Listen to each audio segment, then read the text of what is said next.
feeling good, can I tell? Hey, Hotep family, my name is Brother Larry. Hotep, welcome to the Brooklyn William Mackey Jr. History Club.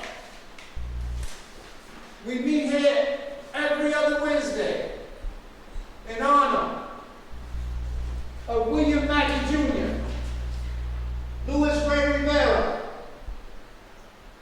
our brother Amos Wilson, Minister Khalid Abdul Muhammad, Gil Noble, El Haj Malik Al-Shabazz, Ivan Van Sertima, Dr. Ben, Dr. Clark, Brother Harold, Sister Leola Maddox. We meet here because we want to keep their name, keep them in our minds, because they paid the price, family. So people in the audience, give yourself a big hand for coming out and supporting the Brooklyn William Mackey Jr. History Club. Because we are here to provide information to the global community. And that's what these people was about. They studied with no computer. They didn't Google anything. They had to read books. So we honor them. And we are here in the heat. Because they studied in the heat. And they sacrificed a lot, whether everybody knows it or not. They could have got tenure. They could have worked in colleges. They could have been like Skip Gates. But no, they sacrificed in honor of Leola Maddox, who worked 2 jobs, drove an old car from Patterson, New Jersey to the United African Movement because she wanted to bring live lectures. She believed in people. And if we don't keep it alive, these names will be dead. They will write you out of history. You will never be mentioned. That's why we meet here. So, Brother Rajiv, we're going to zoom over to the Amos collection. This is in honor of Amos Wilson, the African World Info Systems, and the great Sababu Bradford, Amos's partner, and all the people from the African world who keeps the work of Amos Wilson alive. We sell his books through the Brooklyn William Mackey Jr. History Club. We have Amos's classic, Blueprint for Black Power, a moral, political, and economic imperative for the 21st century. You won't ask no more questions, and it's a good read. The Psychology of Self-Hatred and Self-Defeat toward a Reclamation of the African Mind. Sababu finished this in honor of Amos Wilson. And it is it's unbelievable. Amos's classic in the beginning, Awakening the Natural Genius of Black Children. Also, the falsification of African consciousness, Eurocentric history, psychology, and the politics of white supremacy. So you have a lot of false Africans around here. They're mayors of big cities. They're council people. Phony as a $2 bill. This book has been out, and you'll be able to spot them 3 blocks down. Before they even get to you, you'll be able to call them out. Amos laid out this work. The developmental psychology of the black child, African-centered consciousness versus the New World Order. And you hear a lot about the New World Order. That book was written way before it was a cliche. New World Order, oh, Illuminati's Amos had laid it out. Amos's classic, Black on Black Violence, the psychodynamics of black self-annihilation in service of white domination. And all you hear on the news, black on black violence, why are we killing each other? Why are we doing this? Oh, guns, violence, maze of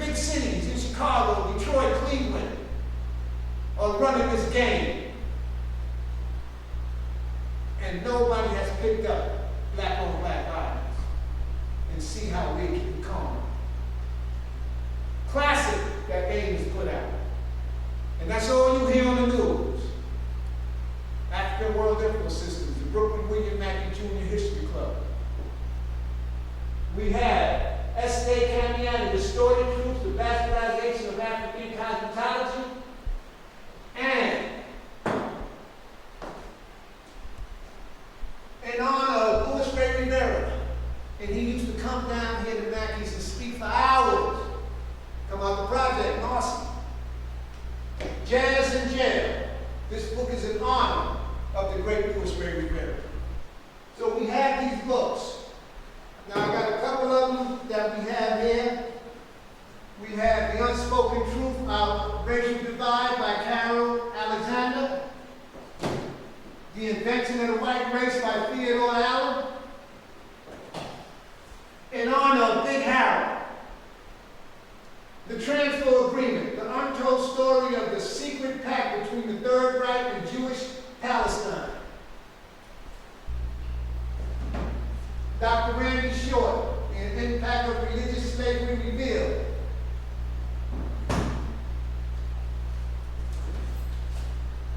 And the great Dr. Ben,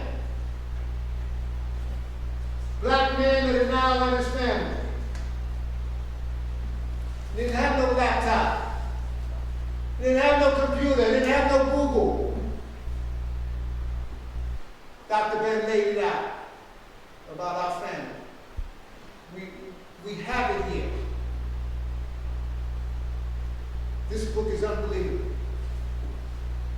Now, I've got 3 other books that's highly important. This is our brother, Dr. Scott Whitaker, out of Atlanta, Georgia. His book, Medicine Sin, M-E-D-I-S-I-N, The Causes and Solutions to Disease, Malnutrition, and the Medical Sins That Are Killing Us. This is Dr. Scott Whitaker. And we have Dr. McCullough, The Truth About COVID-19, Exposing the Great Reset, Lockdowns, Vaccine Passports, and the New Normal. This is a must read. What's the name of that again? The Truth About COVID-19. And this is the Coup de Ville. The Real Anthony Fauci, Bill Gates, Big Pharma, and the Global War on Democracy and Public Health. Get into these books, and I tell you, get these 2, and get the book Medicine, and you will a lot of questions you will not get, you won't be worrying about. These are must-read, so you can find out. Now, I've got some community events I'm going to tell you about. Tomorrow, Thorough Black Talk with Tad, Keisha, Ashe, and Brother Black, Facebook Live. That's every Thursday at 8 o'clock. One of the hottest shows on the East Coast, man. Also, What's the station? Facebook Live. Also, on Saturdays at 10:30, our Philadelphia connection, Sister Empress Chi, Sister Filet, that's my girl, Blog Talk Radio, while everybody trying to get back into the groove, get back into the new normal. Sister Filet is on at 10:30 p.m. You go into Blog Talk Radio, type in Empress Chi, and you scroll down, New Day Resurrection, and 10:30, and she's hitting it live. Also,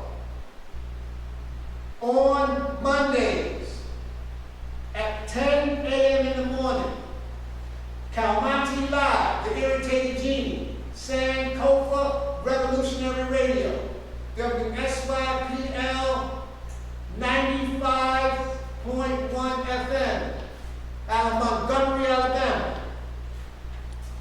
The Bad Show, Anthony Mohammed. African Perspective out of Birmingham, Alabama. Also, tomorrow, our Baltimore connection, the great bad brother, our Darren Mohammed, State of the City. That's tomorrow, Facebook Live, and on Saturday, TuneIn Radio. and he's on Instagram, Mohammed the Camel. Mohammed the Camel. That's his name on Instagram. You're a friend on Instagram. But he has one of the hottest shows that tells you what's going on in Baltimore. I'll let you know. Yeah, I'll let you know. I'll let you know. And then, that's WEBR, 1590 AM, Glen Burnie. And on Instagram, Mohammed the Comet, C-O-M-E-T. And tomorrow, 8 o'clock, Facebook Live. Also, 7 o'clock on Tuesdays, Dr. Aline, Your Immunity Project. If you get in touch with me, I'll send you the link, and then you can have the link for yourself. Also, Semotap, with our brother, Dr. James McIntosh. If you go into Semotap, www.semotap, they will let you know what's coming up with their programs. Now also, on Tuesdays at 5 o'clock, Community Cop, with Brother Mike Graves and Rolita Julian Harper. That's Manhattan Neighborhood Network.org. That's one of the hottest shows. And you can see all their videos on YouTube. You can see all their videos on YouTube, Community Cop. Also, okay, family, if you want to view all the lectures from the Brooklyn William Mackey Jr. History Club, you go on YouTube, BK William Mackey Jr. History Club, and all our videos will come up. And you can see the past videos, except 2 of them from our brother, Dr. Arthur Lewis, who they banned 2 of his videos, but we have the hard copy. So hard copy videos are still good, because when they decide to shut everything down, they can do it. The hard copy is there. You know, so we have these community events that people that go beyond the call of duty to give information. And you do what you're supposed to do with it. You investigate it, you connect the dots, and we try to do the best we can. That's the only thing we can do. So if you got the information, you know. So now, ladies and gentlemen, those who missed last week's presentation of our brother, Dr. Arthur Lewis. Part 1, he said he would come back and do part 2. CO-9, the Ukraine, and the New World Order. Ladies and gentlemen, we're going to go to about 9:30. We have a question and answer from 9. We'll have a question and answer 9:30. We're going to finish so we can get them back home in the respectable time. Ladies and gentlemen, and our Zoom audience, please give a great big hand for part 2 of CO-9, Ukraine, and the New World Order. Give Dr. Arthur Lewis, one of our own, a great big hand. And he's one of our members. Thank you, Doc. Thank you, family. Thank you, Rob.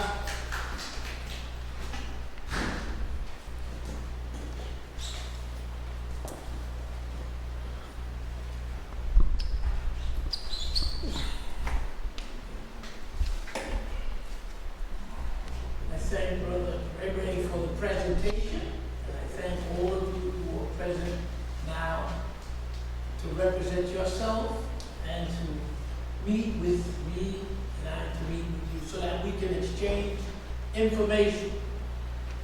As per the presentations that I do at this particular point, is put together in a method so that we will have those areas of interest in a paper form that you will have an opportunity later, photocopy, and distribute if you feel it's appropriate, so that we will have something with us today, the topics, so that we will be able to visualize what we're talking about, so that we can then have a question and answer.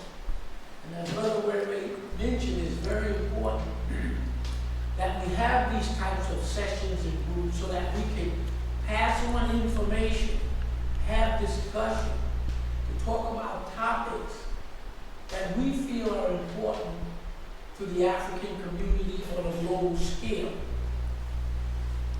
So what I attempt to do is to present different topics, trying to put it together so that we can have a bigger idea of what we're talking about.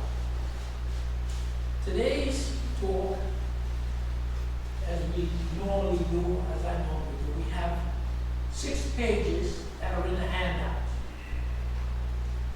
And I chose these topics because I feel and felt that they fit in.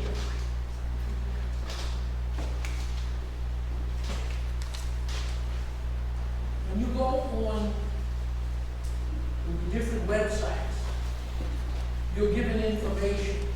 And many times the information, like all presentations, are selected by the particular individuals that are bringing it to you. So we all select what it is that we think we want to do. So everything that we're going to talk about now is connected. We have in the handout 6 pages. And as usual, we go through this material.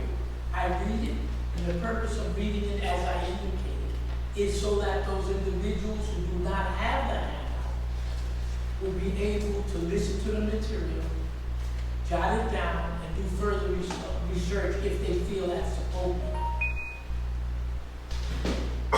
The presentation is done in this form because I want your eyes to see it. So what sticks in your brain is first, you will read it, then you will hear me read it, so that is for the individuals here and for the presentation. So that's 2 times hearing it. Then we will have a discussion, question and answer, so that's 3 times. It's called reinforcement, so that it sticks.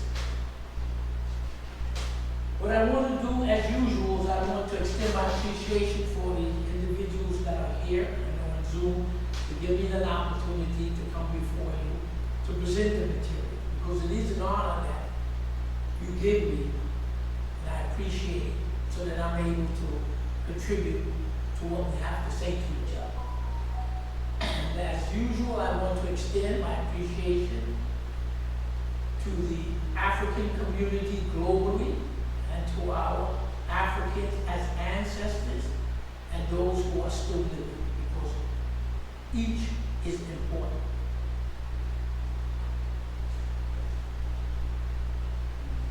Page 1 is dealing with agriculture in your handout.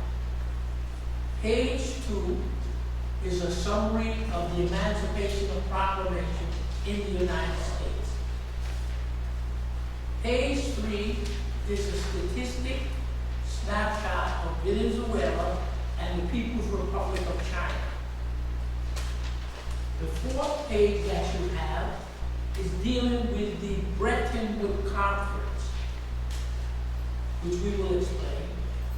The 5th page is dealing with the St. Petersburg Economic Forum that has taken place June the 26th of this year in St. Petersburg, Russia.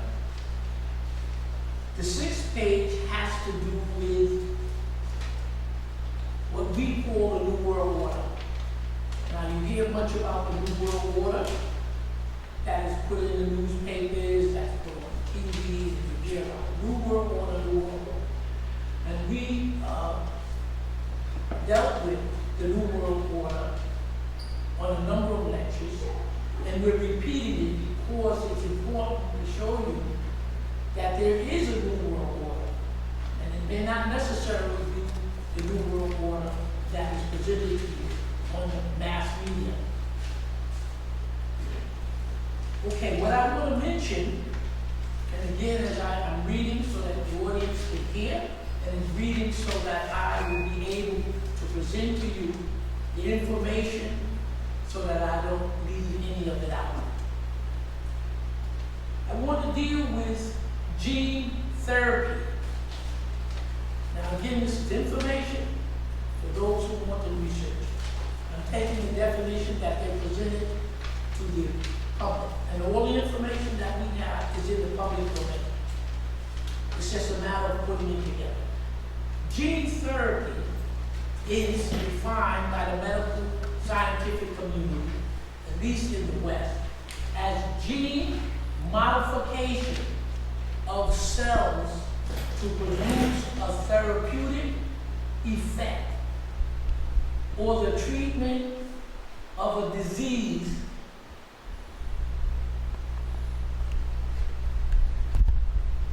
or repairing of the disease by an defective gene. It has nothing to do with stimulating your immune system to fight any kind of infection. It's a very important concept because what we are taught and what we have recognized in this society about vaccination stimulates your immune system by the nature of the vaccination. It's to stimulate it so that you produce some kind of immunity or fight against a disease. Gene therapy has nothing to do with stimulating your immune system. We're going to go to the first page here that you have. And just ending on gene therapy, I want to bring to your attention that procedure of the injection of certain material in the last 2 years to fight off a particular virus is connected to gene therapy. I review and say it again and again to emphasize that particular medical treatment gene therapy is, by definition, is experimental. It has not been tested on individuals below the age of 18.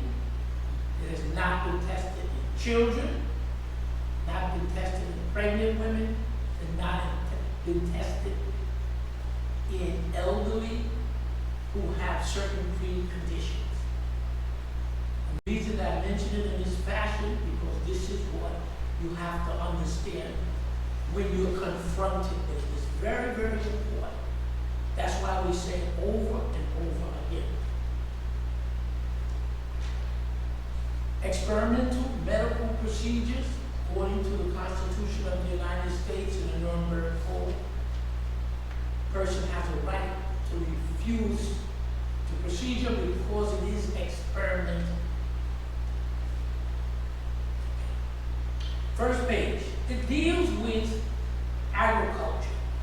And what I did was I wanted to illustrate what the difference is in how human beings can disrupt the ecology of a particular area. Now I have it laid out here, and I don't have a picture so that you can see, but I'm just going to tell you what it says. In the United States of America, the western third of the United States of America, which will come from the West Coast, cut the country in 3 pieces. A number of years ago, when the white Europeans came here and took the land, before they came, there were information and description that a squirrel can get in the tree in what is now New York and cross the entire, what you call the United States, into California without touching the ground. That tells you about the forest. And that it was the beaver, which was so critical in its habitation to dam up the rivers that made this a lush, beautiful, arable country. The country of what you call the United States of America, the physical country is beautiful. It's the political structure that is the problem and the hazard to the people who live here. From California, Arizona, up to the Colorado River, that area when the European came was a lush, shrub, tree, grass area. So you look at a map, California up to the Colorado River. What they did was they dug up and removed the trees, the shrubs, the bush, cleared it out, and used that area to grow wheat so that the capitalists who run this country said, we want to grow wheat and we're going to put it on the international market. We're going to sell it to the world. So they embarked upon the policy of clearing the land. They had 30 or 40 years of good crops. And back in the 20s and 30s, they would have big clouds of dirt coming out of the western United States, across the United States to the east coast. That was the topsoil blowing away. That's right. So when you remove the bushes, the grasses, and the trees, the ecology is that when it rains, the water goes into the groundwater, and into the aquifers. So plants hold the water in the ground. Plants take the water from the ground, takes it through the roots, and moves it up through the leaves. They call that transpiration, the movement of water by a tree or a plant from the ground, taken through and still out, because they use it in photosynthesis. Because of those trees and shrubbery producing water in the air, you have clouds that produce rain and snow. And that cycle of rain and snow will go up, and that water will come down as rain and snow in the mountains. We're talking about the western third of the United States, the Rocky Mountains. Then it would rain and produce snow, and it would come down in the rivers. And those rivers come down and they nourish the land. So by destroying that, there's no vegetation here. They made that area a desert. So that drought and desert you hear about the western United States was man-made because of the fact that they dug up the trees and stuff. And then there were no trees to hold the topsoil and all blew away. They created the desert. Therefore, you don't have rain and snow to rain into the Colorado River. And the Colorado River is this massive river from the Rockies. Now, the river that is down so long. That river, Colorado River, with the dam they put to move it down, flood control, and generates electricity. So that river is critical for farms, agriculture, cities. It's all water. So 40 or 50 million people in the western part of the United States are going to go a very tough problem. There's not enough water to send to farming, industry, agriculture, and cities. That's what they did to that field.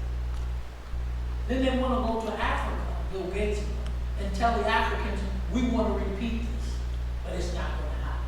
That's why I mentioned this first page with the agriculture. Now, with the fact that the people who are running the country, the production of food is going to be greatly reduced. Added to the fact, for some reason, they made California a major area for growing certain foods. So much of the food you eat used to be grown in California, and it used to be imported. Food was imported from Central South America by the gun, and imported by a number of other factors. Less food is going to be produced in the western part of the United States. For a number of reasons we'll go into later. A lot of food that you eat now will not be imported from other countries because this country can't pay for it and they can't get it by the bullet. The food is critical. The three areas that if you want to have trouble in your country like the United States, deny people access to their money from the ATM machine. got denied long enough not to have enough gasoline to drive their cars on the truck. Food, gasoline, critically important. So shortages are coming for a number of reasons. Let's go to page 2. We have 6 pages, and they go over it.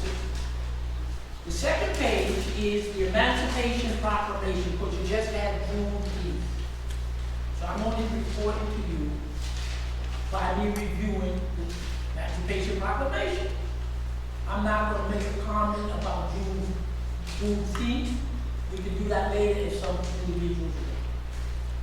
The Emancipation Proclamation we're talking about is dealing with the United States of America in 1863, during the middle of the Civil War. It was a civil war in the United States, 1861, 1865. So when people say, what Civil War is talking about Civil War in the United States between those countries, states in the United States, fighting against each other. So we know that. At that 1863, when the Emancipation Proclamation, there were 35 states in what they call the United States. 20 of those states were called free states. Free just means slavery was illegal. They had slavery, but by definition it was illegal. So if it was illegal, they called it a free state. 20 of the states were slave states, which means that those states, slavery was legal. They all had slaves. They all had slave codes. So we just want to go to the fine distinction so that we can think about it, because Juneteenth is with us. I'm going to, in the sheet here, you see slave states. Of the slave states, they had what they call 4 border states: Delaware, Kentucky, Maryland, and Missouri. Those were 4 slave states that when the Civil War broke out, they stayed with the United States. They didn't break away. That's the distinction. Officially. Yeah, everything what we're talking about is in paper, as the brother said, officially. We know reality.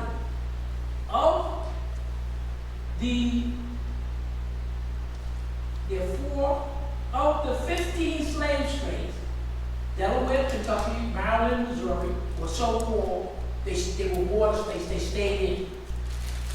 There's other 11 that broke away from what you call the United States and formed their own confederacy, there were 11 slave states that broke away. Okay. 15 slave states, 4 states, 11 broke away. Breaking away means I no longer recognize the United States Constitution. That states are Alabama, Arkansas, Florida, Georgia, Louisiana, Mississippi, Tennessee, Texas, North Carolina, South Carolina, and Virginia. Those 11 states, Abraham Lincoln and the people who run the United States said these states are in state of rebellion. The breakaway, they say the states are rebellion. That's critically important so that when we understand the wording in the Emancipation Proclamation was in 1863. The date that they give it, that they say Abraham Lincoln wrote it as an executive order. The Congress didn't say, we want this law. He wrote it as an executive order. Like so much of our life in the United States is written by executive order, where the president just writes what he wants. That's law. Usually writes it based upon what the corporation did. So Emancipation Proclamation, 1863, United States of America. They officially put the date in certain books as January 1, 1863, Executive Order number 95, written by President Abraham Lincoln. And it says that all persons held as slaves within the rebellious states. Now remember, there are 35 states in the United States here. 20 slave states. 4 didn't come out, and 11 came. So there are 11 states in the United States, that's 30, that broke away. They're in a state of rebellion, according to the definition of Abraham Lincoln, somebody said. Just remember that. State of rebellion. So the proclamation said, he wrote, that all persons held as slaves within the rebellious state. He's not talking about the other 20 so-called states. What are the rebellious states? There are 30 states and 11 broke away. So the rest of them didn't break away. So he's only talking about those 11 that are in the state of rebellion, that these people held in slavery within the rebellious states are and henceforward shall become free forever. In other words, if you were enslaved and if you were in the other states that wasn't in rebellion, the 4 slave states and the other 20, it didn't apply to you. So just remember that. That applied only to the Africans who were in a state of slavery if you were caught as an African. We lived any one of us lived in Alabama, Arkansas, Florida, Georgia, Louisiana, Mississippi, Tennessee, Texas, North Carolina, South Virginia. He was talking about all of those other states that were slave states. You can keep your slavery if you were a slave in Delaware, Kentucky, Maryland, and Mississippi. And you can keep all your slaves in the rest of the so-called states. So just remember, that was critical. Now, I don't know how he would have freed you in 11 states that he no longer controlled. The North didn't control it. They say if you're in these areas, only if you can reach, according to them, the Union Army line, you're free. Or only if you're in the area where we capture. So technically, you're free, but you still have to make it to the line. Then it says in the 13th Amendment of the United States, which they say on the record that it was proposed on January 31, 1865, and it took them to December 6, 1865, fighting over it, the 13th Amendment, 1865, in the U.S. Constitution, abolished slavery of the 30 states. There's no more slavery legally, except if you're convicted of a crime. So all of the Africans who were enslaved are technically free. But if they catch you and they put you in court and they charge you with something and you're convicted by an all-white jury, you're back into slavery. Now, I don't know about the Juneteenth that people say, I'm only talking, not my interpretation, but you will clarify it, that some people in Texas or wherever it is didn't know they were free in 1863. They were free, and that's what they said, Juneteenth is because Abraham Lincoln freed us. Who freed you was those soldiers, those white and mainly African-based youth soldiers here, when they went in those plantations. That's when you were free. So this way Abraham Lincoln, or the people who are pushing, want to take credit away from the actual men and women that went in and took over these states. That's when you were free. So if you say Abraham Lincoln freed you, then they don't want to talk about the fact that the Africans, 200,000 or 300,000, they had to come in, they freed you. That's what got you free physically. Let's go on to page 3. There's a quick statistics about the People's Republic of China and Venezuela. We're going to go to the top of China. China, eastern coast of China abuts the sea, the Chinese Sea, or whatever you want to call that sea. So they have to protect that border. So the Chinese said they need 5 aircraft carriers. One in the center of the country, one in the northern part of the country, and the one in the southern. It's like saying the United States needs 3 aircraft carriers. One is up in Massachusetts, one down in the middle of the country around, let's say, New York, and another aircraft carrier. They got to protect that border because they got some enemies. They need 1 aircraft carrier up in the Arctic, and they need 1 in the Indian Ocean. They got 3. So we want to look, I mentioned this so you can begin to see when they're talking about going to war with China, you get a little idea. The generals here already told the United States, you're not going to win this war.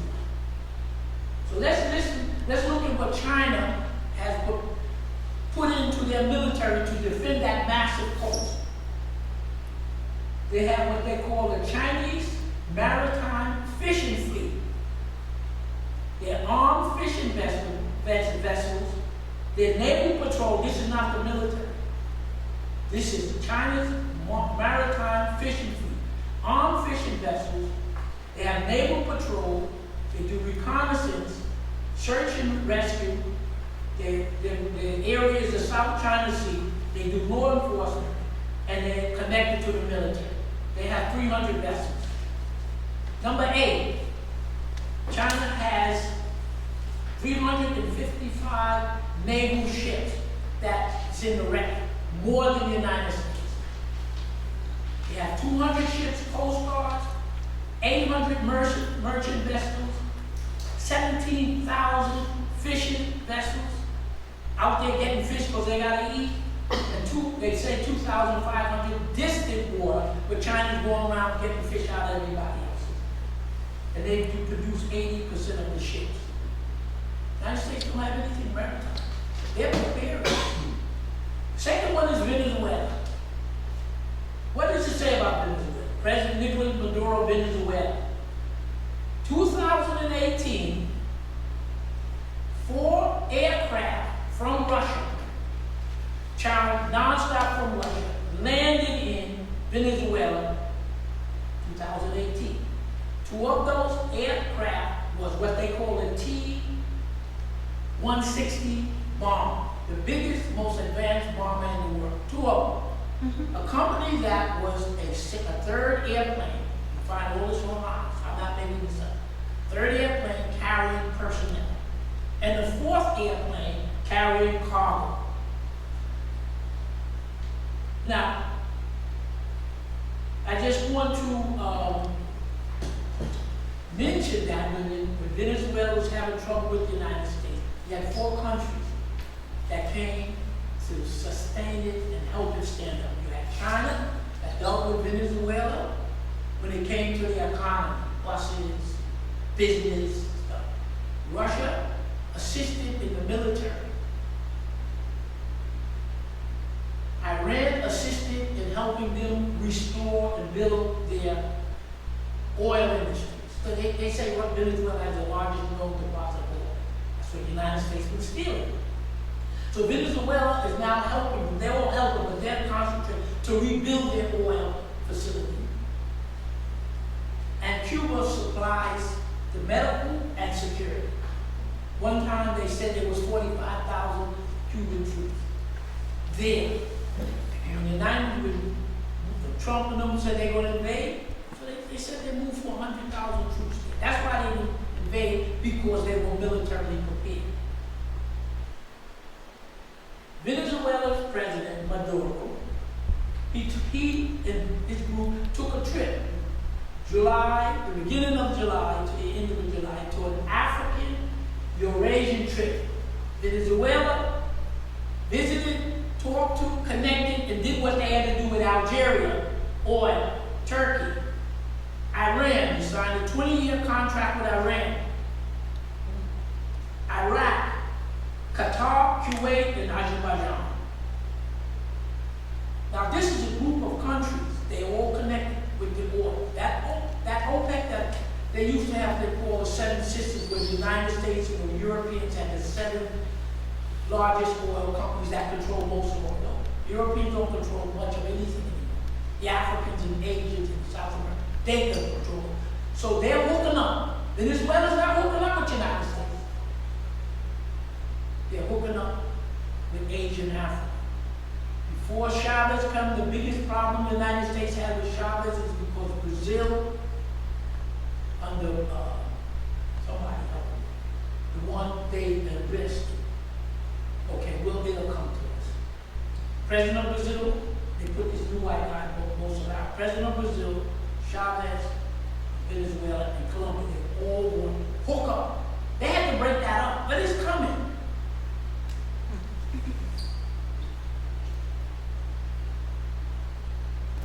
Mexico military association with Russia. Nicaragua just signed in 2022, giving Russia permission, military, to be present in Nicaragua. Those two, you finish page, those two T-160 aircraft, if you look at the specifications there,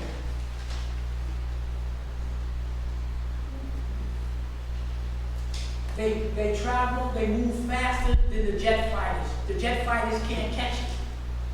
They move so fast. Those two T-160, they're still stationed in Venezuela.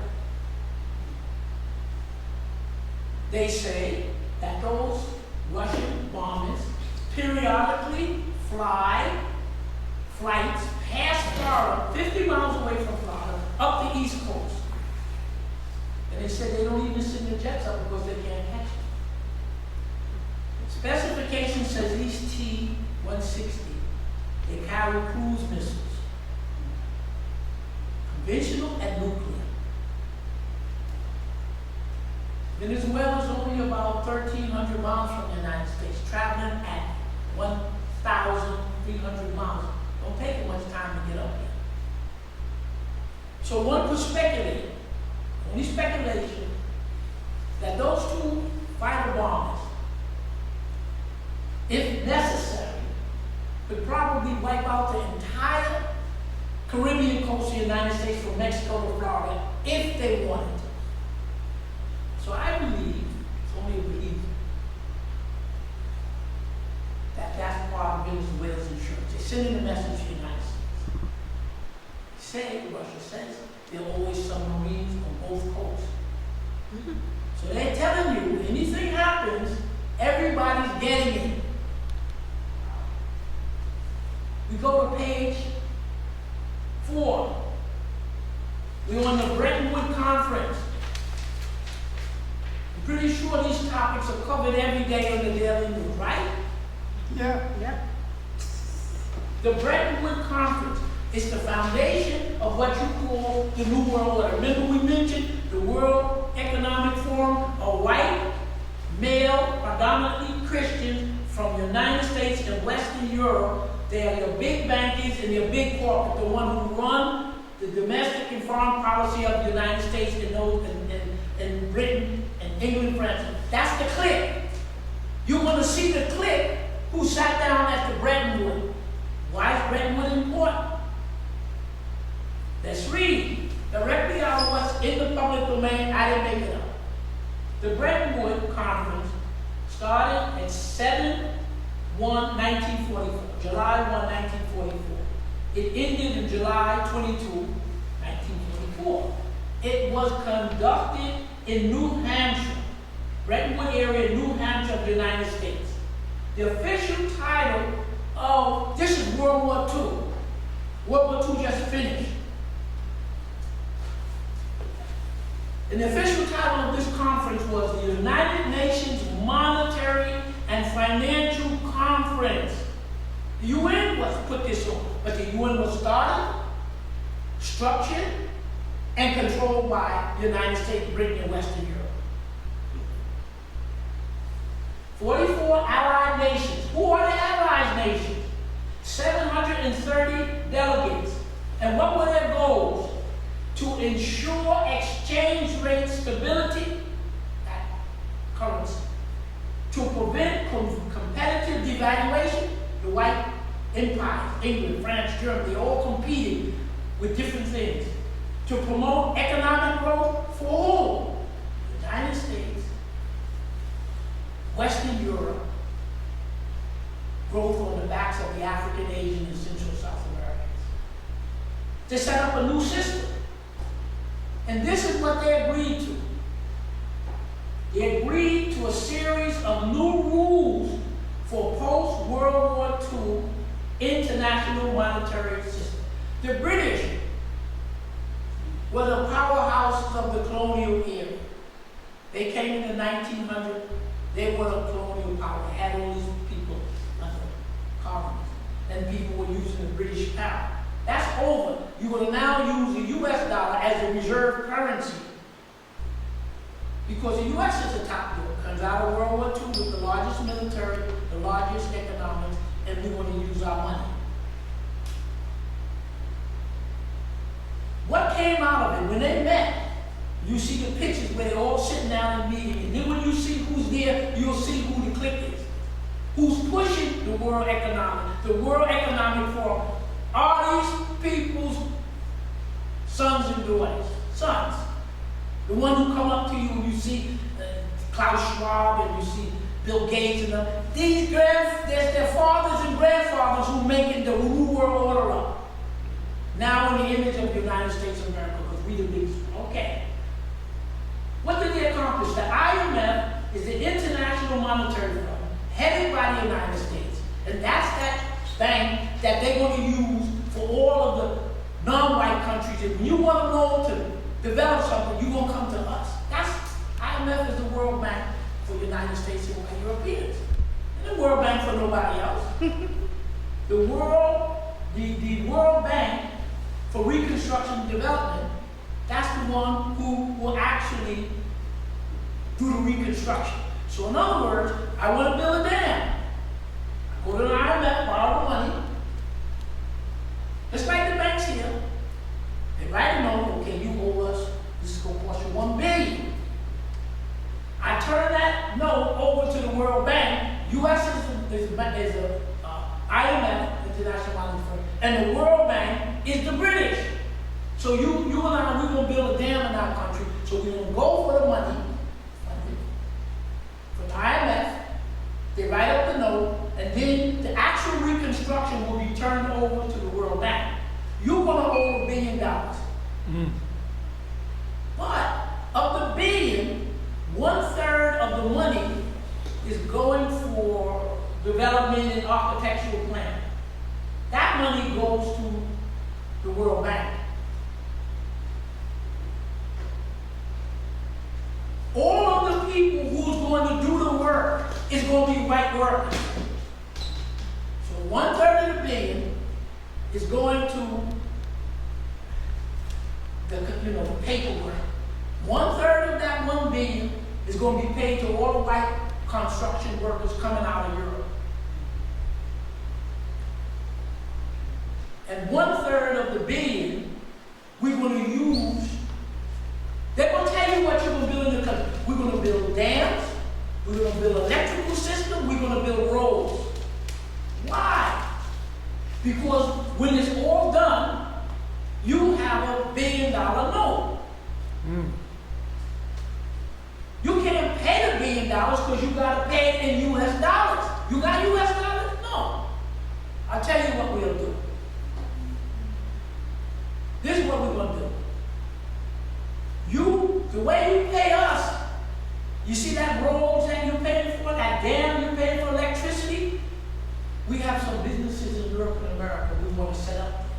So to pay off the note, you have to now agree with the gun to have a French factory in there, U.S. factory in there, Italian factory. So now you're paying for a dam, roads, and so that European companies can go and prosper. Take your natural resources and profit. That's the scheme that they've been putting on people. We're going to find out the next 2 pages how the scheme is being eliminated. That's how they do it. So that's how they keep you in perpetual debt. And you can pay the debt off, well, with the water and the gold and the tin and the rubber, theft.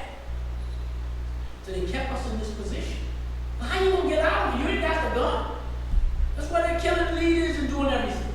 That's the IMF and World Bank that they're setting up, and we're gonna see who's setting it up. Then you see number 5, NATO. Now they're locking you down in a financial debt, like they lock us down in these mortgages and stuff. We got it locked down. Structure around, we're gonna let them pay for this debt. We're going to build a factory here. We're going to put our factory. We're going to make money off them. In case they get out of line, we have NATO. NATO is the North Alliance Treaty Organization. It's made up of Canadian, US, UK, and now presently 30 of them. In other words, it's the western part of Europe with all the white people there. That's NATO, North Atlantic Treaty Organization. When it was set up in 1949, Putin said, he asked Clinton, from what he, paraphrasing what they said, can Russia join the NATO? And he said Clinton never gave him an answer. But he knows that the charter says NATO's produced to be the military arm of the allies. We're going to see who the allies are. Right. Military arm of the allies. To keep Germany down, because Germany was the big powerhouse. They didn't want Germany to develop. To keep America in. How's American industry, factories going to get in to get a piece of the pie of Europe if you allow the Germans' industrial base to go higher because it was better than the US? So to keep Germany down, United States in, and to keep Russia out. They didn't want the Russian competition because we went through that for a number of reasons. Now the way they divide the world is they look at that long mass that runs from Britain all the way to the tip of Vladivostok, way in Russia. So you're talking about 6,000 miles. When you cut that Eurasian mass, there's no real, Europe doesn't have a continent. That little piece on the east, little nibbit, is what they call Europe. Now, somebody decided that Europe is going to be from the Ural Mountains, so you're looking at me. So while you're looking at this, you're looking at Europe. So you see, this is Vladivostok, way in the ocean, way off in the Pacific.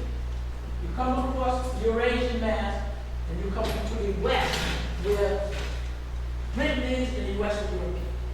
Right. Right down here, they cut it. Somebody cut it called the Ural Mountains. That's Europe. Well, if you cut it there, Russia makes up 40% of Europe.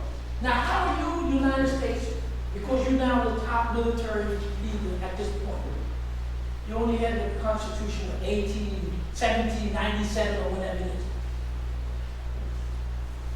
Russia's been around a lot longer than the United States. So now the United States, business people, corporations, bankers, the foreign policy has never been about you, it's always been about those slave masters who redefining what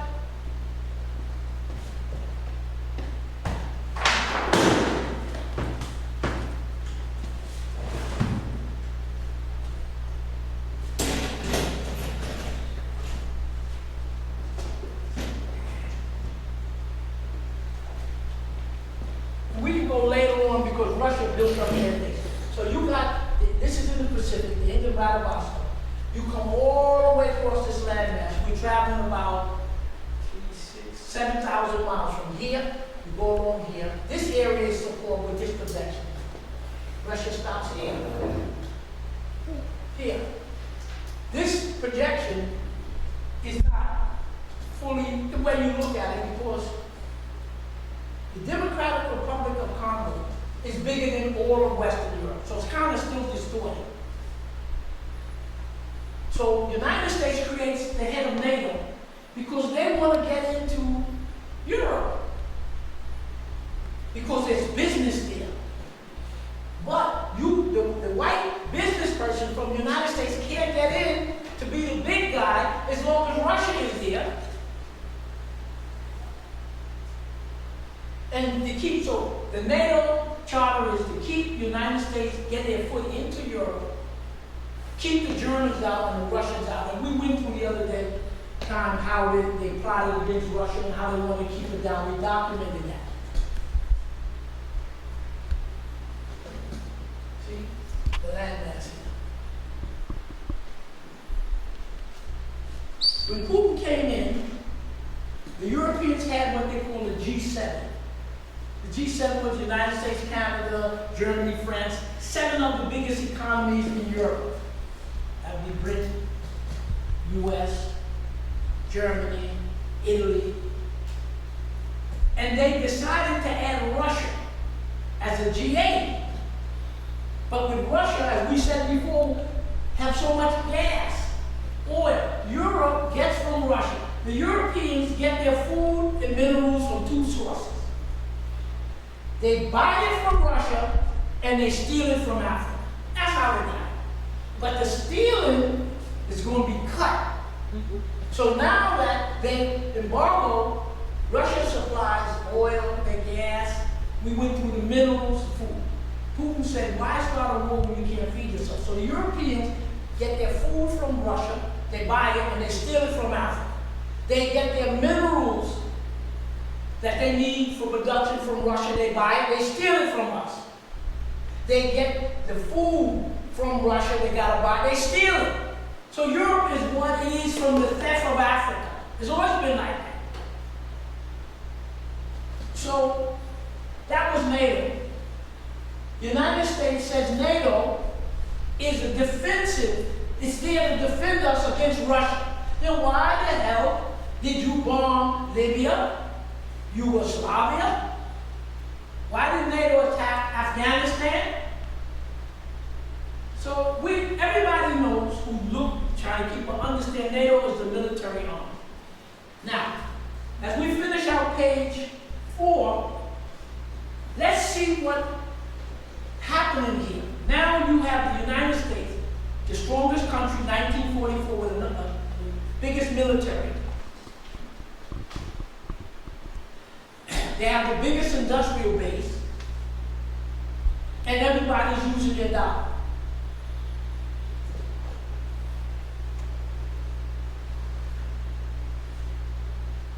The NATO is a military group and to enforce the new structure. It's called Rule-Based International Order, a UNIPO in the world. When you hear Biden and the rest of them say rules-based international order, the rules they made up in 1944. Rules-based international order. Rules-based international order. These people. Now let's see, we end up here, let's see who was sitting at this meeting. The meeting who's going to decide the world structure, that they're going to dominate you using the United Nations politically. They're going to dominate you. You meaning the Asian, the African, all the non-white people. You talking. The Asian, the Africans, they all these areas were basically under some kind of colonial rule of these white colonies. U.S., Britain, France, Germany. So the New World Order, they call it the rules-based order, is the rules the United States and the Western countries made up that they're going, this is the way we want the world's going to run. The hell with Africa going to listen. We got everybody else. So at this time, we'll see the list. Let's look at who sat at this conference to make up the rules-based order. Australia. Under the rule of Britain, white country that killed off millions of African people to get the land. Belgium, European. Most of the countries you hear will either be European or they're going to be from Central or South America because the United States pulled them in because they were controlled by the United States. So every one of these countries here was, you say who made it up? It's primarily Europeans and mostly people from Central and South America who they just brought in. So let's look. Australia, Belgium, Bolivia, Brazil, British India. In 1944, India wasn't independent. They wouldn't be independent until 1970. So India was represented by the British. India, British India, Canada, China, nationalist China, the capitalist China, nationalist China. That was with the white Europeans that fought Mao Zedong. So that China was the capitalist, Colombia, Costa Rica, Cuba, Czechoslovakia, Dominican Republic, Ecuador, El Salvador, Ethiopia was the only African country. There are 54 African countries here. 55, but one of them dropped out, I think it was Morocco dropped out because they wanted to take the land. Okay. When you hear the African Union, there are 54 independent African countries make up the African Union. of every one of them, when this conference was held in 1944, the only one that had independence was Ethiopia. Liberia had independence in 1847, whatever you call it. They were still a colony of the United States. Right. So what African countries sat down at this conference was Ethiopia independent, Liberia under the U.S. colony, Egypt officially was independent, but the British were still running it, and South Africa.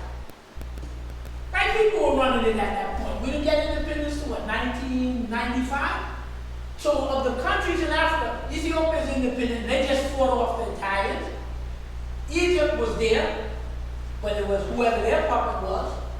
Liberia was there, controlled by the United States. South Africa. So you know we had nothing to do with this new rule, or the rules you gotta follow. The rules, they're talking about the rules-based orders, but these white people set up in 1944. The Africans didn't have a damn input on it. The Asian didn't have a damn drop of input on it. Even though China was under Chiang Kai-shek, and the French, the English, they were all in Vietnam, they were all in Southeast Asia. So all of this, none of these Asians had when he comes. So that when you hear rules-based order Bretton Woods, you think of a handful of white people. The United States and Britain was the leader. Europeans and the people from this area that they pulled away. Honduras, Ireland, Iran, not under the president. Iran got the real independence in 1979. But Iran was under the Shah. Iraq was there, under British. Mexico, Netherlands, New Zealand, under British. Luxembourg, Nicaragua, Norway, Panama, Peru, the Philippines, they were under the colony of the United States. Poland, South Africa is white, US, UK, Venezuela, Yugoslavia. So when you hear the Bretton Woods, 1944 is critical to every damn thing that's happening now. The United States and Britain sat there. They pulled together the European countries, they sat there. They pulled together some of these Central South American countries. But most important, India was a colony. China was a colony. All of Southeast Asia was a colony. They killed off our people here. So you're talking about two white countries. White one country, UK and United States. They set up the rules-based order.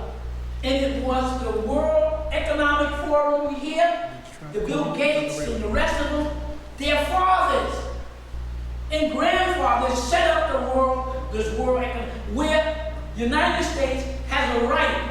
NATO will intervene into any country they want if you don't behave our rules. That's what it's about. And what you're going to see in the last two, how it's being wiped away. So we're going to give you a broader picture so you'll understand, we all can better understand what it's about. That's the whole nature of the Bretton Woods Conference. In essence, post-World War II, the United States and Britain primarily, with a handful of European countries, the ones who were colonists, all sit down and you weren't at the table. That's a rules-based war. You hear rules-based. The Chinese, the Iranian, the African, they want to break away the rules-based. The rules we brought. Number 5 page. 1, 2, 3, 4. 6 pages or 7. We're going to deal with the St. Petersburg International Economic Forum. So you get an idea of what's going on globally, what people are hooking up. It was June the 15th, 2022 at St. Petersburg, Russia. It's an expo, forum, convention, and exhibition center. There are over 10,000 plus participants, 120 countries, and a number of heads of state. The heads of major Russian and foreign companies doing business. It's a business, a massive opportunity for you to come and do business and hook up and link. They sign agreements for business and commercial activities. Russia has 2 annual forums, one in St. Petersburg to do business, and one in Vladivostok.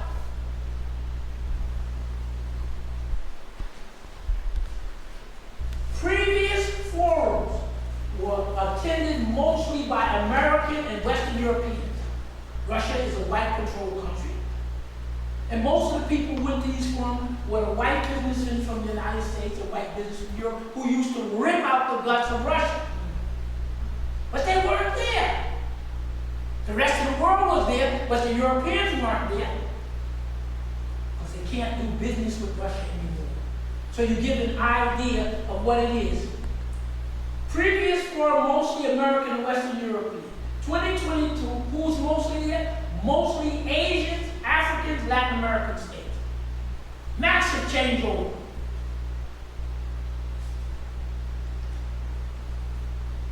What organizations are there? The SCTO, that's the Russian military organization with the Asians. The Shanghai Cooperative, that's a grouping of about 15 Asian countries. BRICS, Russia, China, India, South Africa. African Union, 54. Most of the world, excluding the 5% of the white world, 95% of the world was there, doing business.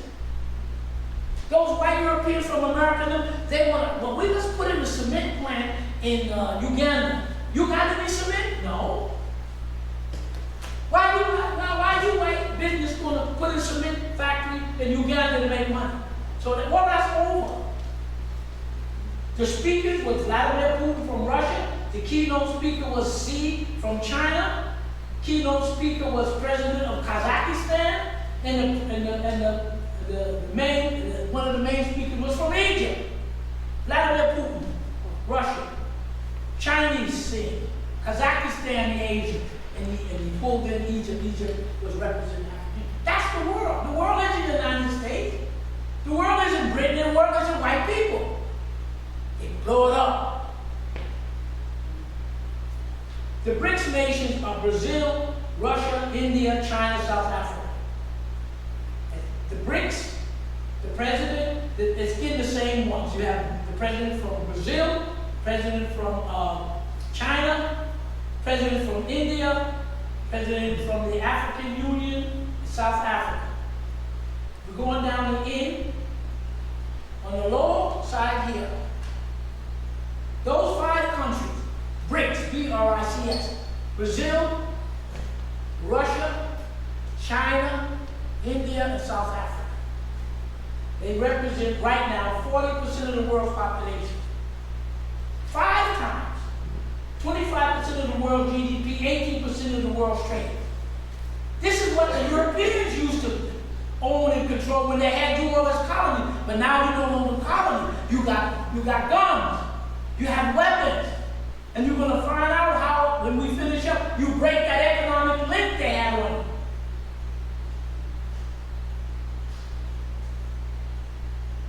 What the BRICS are saying is the purpose of the BRICS, Brazil, China, Russia, India, and South Africa, is to build a multipolar. The white folks keep talking about unipolar, unipolar. Uni means they want. They want to run it. It's over. But now that China is working with the Asians, they're going to control Asia. The Africans are going to control Africa. The Central and South America will control Central and South America. Not no longer England and France and Europe. If you don't understand that context, you're missing the whole purpose. They want to build a multipolar world based on international law. International law are those set of rules that are written down and they were produced by the UN. Those 190 countries that are members of the UN, they wrote what they call the international law.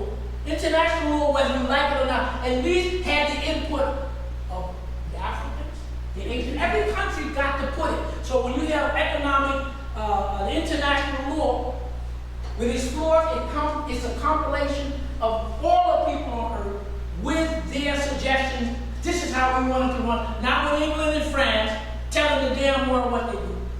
So the whole order, when the Europeans were running things from 1944 to 1990 and 2000, unipolar the world means I white man, Englishman, American.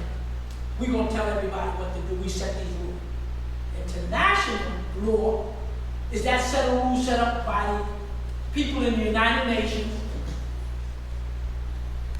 He says they want to set up a multipolar world. Asians run Asia, Africans run Africa, Central America, and y'all all hook up. Not have a bunch of people masquerading as human beings telling you what to do. That's why when you look at the record book, you see how many countries the United States intervened. What is it, about 200 or 300 military interventions in the last 30 years? Overcome coup. That's the NATO enforcing the unipolar world of white men running everything. It's over. Okay, we go on to page 5, which is just a statement. There's a economist from Michael Hudson, he's Canadian, and they were asking him a question just on this issue about how the world changed. He said, what did he say about the United States of America? He says, I'm trying to put it paraphrase. He says, you can't steal anymore from these countries. You don't have anything to trade. So I looked through the internet when they sent me an email, and I just copied out exactly word for word the last statement he summed up his presentation. The non-aligned countries. The non-aligned countries mean basically the rest of the world and the white people were not able to go it alone. In other words, he's telling you under the structure that came out of World War II, the Africans, the Asians, and others weren't able to put certain things together. How do you do it when people are doing coups, killing your president, blowing up this, sabotaging this? That's what the CIA is there for. To keep the world safe for white American and European businesses and everybody else. The new aligned, word for word, countries were not able to go it alone in the 1970s because they lacked a critical mass to produce their own food, energy, and raw material. Now, you can interpret that any more. The way I interpret it, you had it, but you had all these interferences, the coups, blowing up your stuff. But now, that he's talking 1 week ago in his interview, he says, but now that the United States has deindustrialized its own economy and outsources production to Asia, these countries have an opt not to remain in the dependency of the U.S. dollar. Right. So he's just telling you, they commit economic suicide. The things that made them strong after World War II, having the most powerful industrial base, having the ability to bomb and kill people. Now, Russia is the #1 military force on the ground. Russia's entire military is geared to defend its borders. Well, you got 7,000 square miles, 7,000 square, that's over twice the United States. That's a vast area. So their military is structured for defense, to defend their western border against those Europeans and NATO. It was against China, but they're hooked in now together. So they have the best ground forces, the best rockets, the best ships. They don't need aircraft carriers. Aircraft carriers are for countries like the United States that have to bring their military over to bother other people. So Russia is designed for defending the border. You can't beat it. China is now getting itself prepared, right or wrong, to build up its mass navy, because that's where the fight is going to be.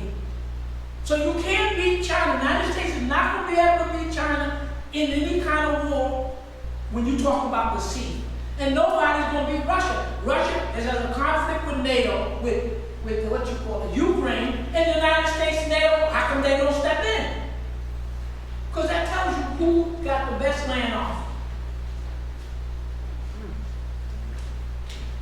These countries have an option not to remain. So you don't have to be afraid to be locked down to the US dollar that they're going to intervene on you. You got an opportunity. These people committed economic suicide for greed. And my friend, I call him Clinton, when we discussed it, he told me historically, he said, this is what the Europeans sanctioned on Haiti after its independence. U.S. and the Europeans use this procedure. This is the prototype that they're using now. To bring you down is they do these sanctions. But it reminds me that the Europeans and Americans were never able to break the spirit of the nation. We go on to the last page.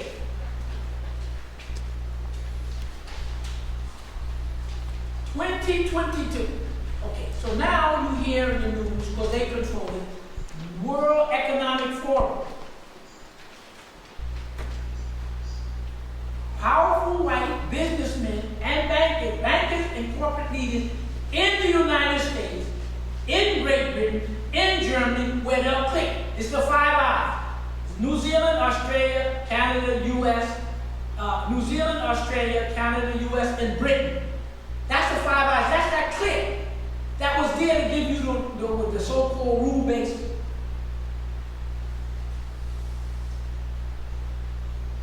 Those are the men from those countries hitting your ear. World Economic Forum. You're less than 5% of the world's population. If you even those. You got a country called Russia, nobody can challenge them on the ground, and then they can destroy whatever they want. You got a country like China, it's the most powerful country in the area. Now you're telling me this group of white men, businessmen, that have been stealing from everybody, and everybody now have the pistol. Say, look, you're weak, you ain't got no industrial base, you don't trade.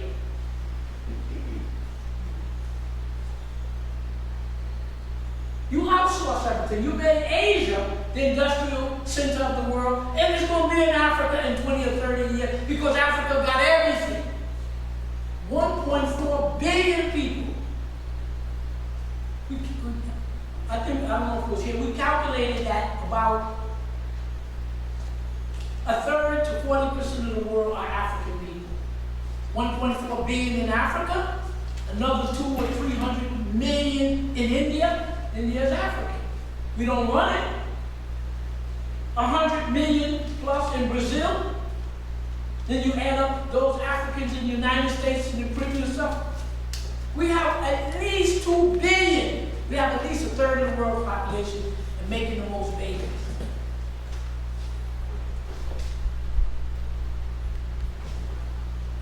So,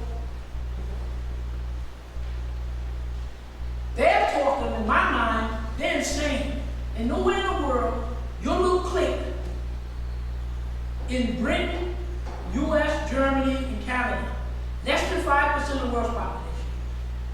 U.S., Britain, Canada, they don't have an economic base to even feed itself. So in other words, how are you going to set the world on the course you want them to be on when you're less than 5% of the world's population? You don't have any industrial base. Your militaries are weak.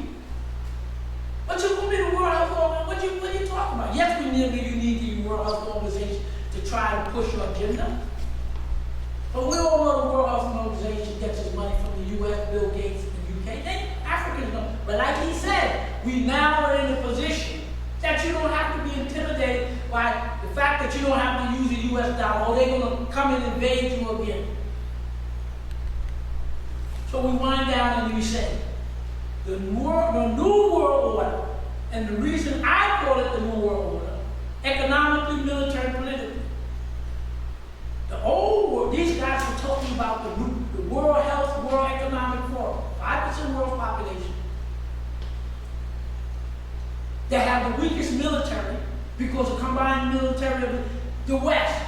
Canada, Australia, New Zealand, US, UK. Whatever military power they got, it's in the United States. They don't contribute anything on a global scale. And the United States, with 30 NATO countries will not challenge Russia. So the whites or Western Europe, they don't have the military power. Because everybody knows the World Economic Forum is a bunch of white people. White businessmen and bankers trying to hold on to their ill-gotten gain. Russia ain't going for it. China's not going for it. 54 African countries are not going for it. As we say, when there was that shortage of oil in Europe, because they cut it off, the Europeans said, America said, we don't worry about that. We had colonies all over the world. We can get all the oil we want. Okay? So they sent the French president on the phone and the German foreign minister goes to Africa. And they asked the Africans, can you give us some oil or sell us some oil and gas to compensate? That's when the history books come out. They showed them. See the Berlin Conference? See Germany where you cut this up? France where you cut it up? We don't have any oil. Africa got more oil than anybody else. So your white men, your white New World Order men, couldn't get a drop of oil out of Africa because they pulled the history book on it. That's what Dr. Ben said yesterday. Who's going to get these people? He said the world's going to get them. So the Africans aren't giving up the oil.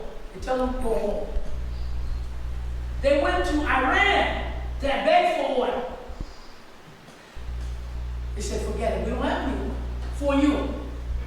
They went to the Arab states, Qatar and the rest of them.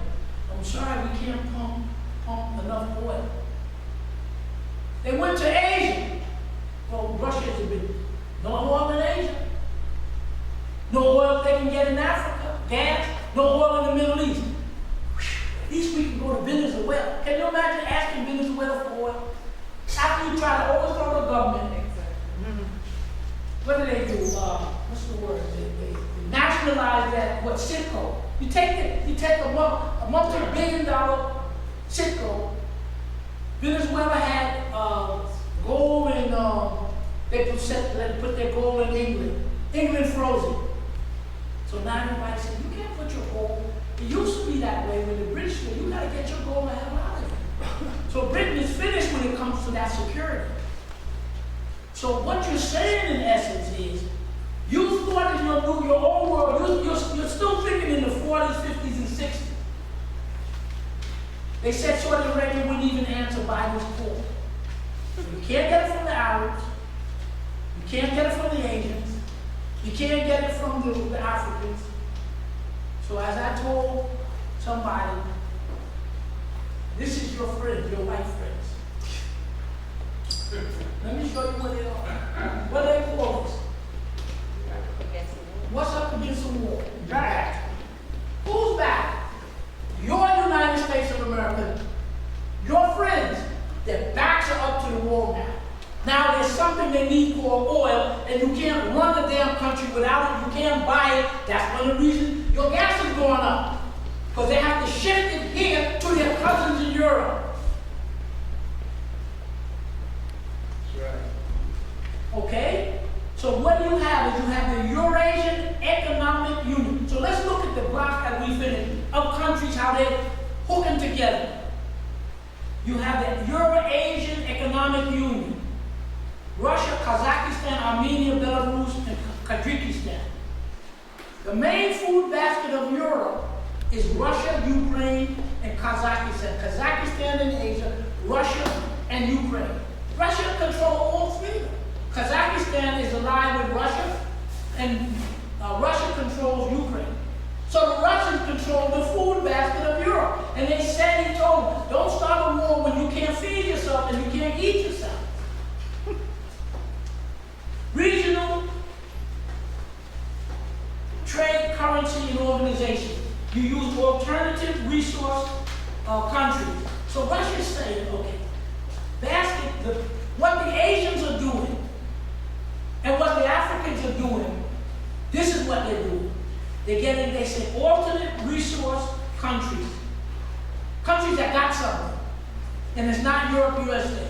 Basket currencies are gold and energy. So Russia is saying, look, I got plenty of gold. We got plenty of oil. We're going to back our currency with gold and oil and food.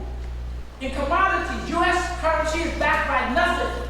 0 And so when what they call it, the African Union, in the early June, the head of the African Union from Senegal and the Ramaphosa from South Africa, they met with Putin. And they listened to what we said before. They said, look, you're back in your currency. Oil, coal, gold, minerals. Africa got more. What will happen when Africa begins to back their currency? Stops the stealing from Europeans. And they said, look, that Gaddafi in Egypt and Libya, they tried to get a continental currency backed by gold. Right. Nobody wants what's backed by nothing in the United States. The difference is they can't. So what the Asians are doing, Russia is doing now, backing their currency with gold, with minerals, with food, with oil. Africa said, damn, this thing. Now we know an additional way to go. Not that Russia initiated, but the war was excellent. You know, you get a tick or something on there, you gotta wash it off. The world has washed off the tick of Europe and the United States. Because you got the gun. The ruble based on oil, gas, and minerals. China is based upon making things. SCO, another Asian company, is Russia, China, Iran, India, Pakistan, Kazakhstan, Kyrgyzstan, Tajikistan, Uzbekistan. That's most of Asia. They're blocked together. The BRICS nation, Britain, Russia, China, Brazil, India, South Africa. The African Union, 54 countries. The ASEAN nation, 10 Southeast Asian countries. Central America, Latin America, Caribbean countries, Pacific. The world tells the United States, you're not getting anything. The world is saying, block, and give you, just the other day, the way it's done. We finished. China, Malaysia, Hong Kong, Singapore, and Chile each put in $2.2 billion, they said last week, for a $110 billion bank. So when China and they want to borrow, instead of going to the white man's bank at the IMF, they borrow from here. The BRICS nation, Russia, China, India, they're building their banks. So any country in China, Russia, India, South Africa, they're going to expand that. A lot of countries want to be part of that. So it already is there where the non-white countries are putting their banks together. The IMF is only going to be on its own. So that's the world. When Russia in this war with Afghanistan, not Afghanistan, but you call this place, Ukraine. Russia is backed by 90% of the countries. All the African countries are with Russia. All the Asian countries, there are nobody with Ukraine. What? Ukraine, the countries, you know, the United States went around the world. We gotta sanction Russia. Russia's the bad guy. The African countries said, no, we're not taking a side against Russia. Some of us are abstaining and some of us are backing Russia. All the Asians back Russia. All of the Caribbean countries back out. In other words, the United States, on the global scale, is isolated politically, economically, and got two countries militarily that's superior, that's Russia and China. So they've come from a position of power. Now they're basically powerless. That's why we talk about the World Economic Forum, so that you understand it's a name. A clique of rich white men from countries like the United States and Britain that don't run anything anymore. We finish. Now you have question and answer break. You got a lot you can think about. Not you want to talk in it. The purpose of it is to show you what has happened on a global scale. And when the rest of the world will give you not a drop of oil, and the same thing is going to happen with your food. The rest of Central South America is going to try to prevent you from stealing their food. Their backs are up against the wall. Ray, what's the schedule at this point? A break or question and answer? We're going to break. We're going to break, and then we're going to come back for question and answer. Okay. Okay. Okay, that's it. So you got a lot to think about and ask. Okay, Zoom audience, we're gonna break. I'm gonna unmute you, and then we're gonna come back in 10 minutes, question and answer. Okay. All right, Zoom audience, you can mute yourself. I forgot 2 other announcements. We have the African Echo Study Group every Friday at 8 o'clock. That's Brother Trust Graham. Everybody probably knows the link, but if you get in touch with me, call me, I'll send you the link on Friday. And then on Saturday, we have the Know Thyself Study Group out of Asbury Park. That's Brother True and his gang out there. That's the Know Thyself Study Group, Saturday at, I think, 1 or 1:30 on Zoom.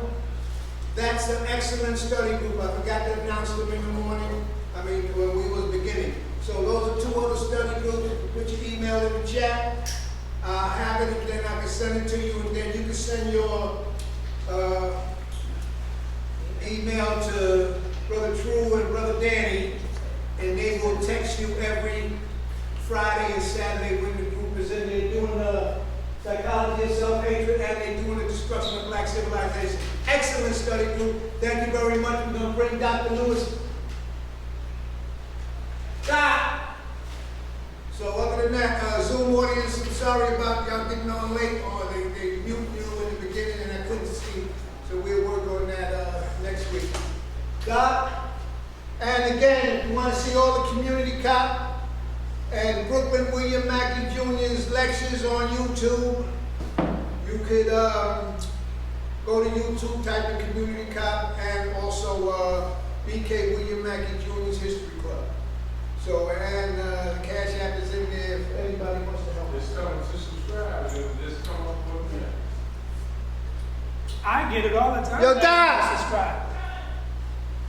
It just pops up. So we're going to come back and probably go to 9. Now we're going to take about 4 questions and try to get stop it at 9:30 so we can get Dr. Lewis back to Jersey. All right, without further ado, mute yourself, Zoom audience. We're going to bring Dr. Lewis back again. Thank you, Doc.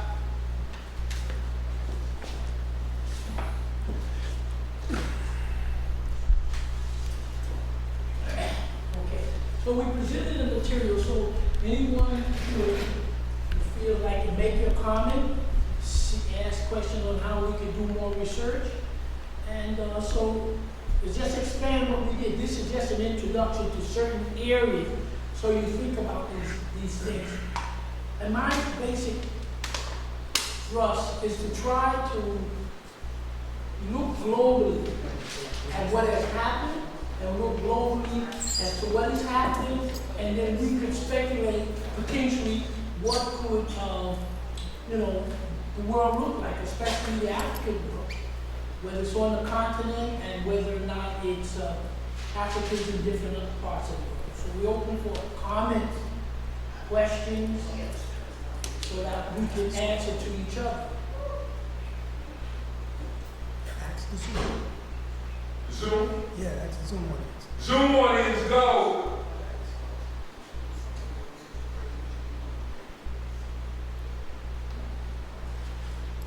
Zoom, unmute yourself, you can go. If not, we'll start here. Start here. Anybody else? All right, on one side, I get a lot of questions about, the germ warfare, the chemical warfare, the monkeypox vaccines and all that stuff, and their ability to control what's going on with the World Health Organization and all that. How do you see that as a hindrance to what it is you discussed earlier? The World Health Organization, and I'm not speaking as an expert because I'm not on the structure and the minutiae, but basically the World Health Organization, the structure of the United Nations is what it is. It's a good structure.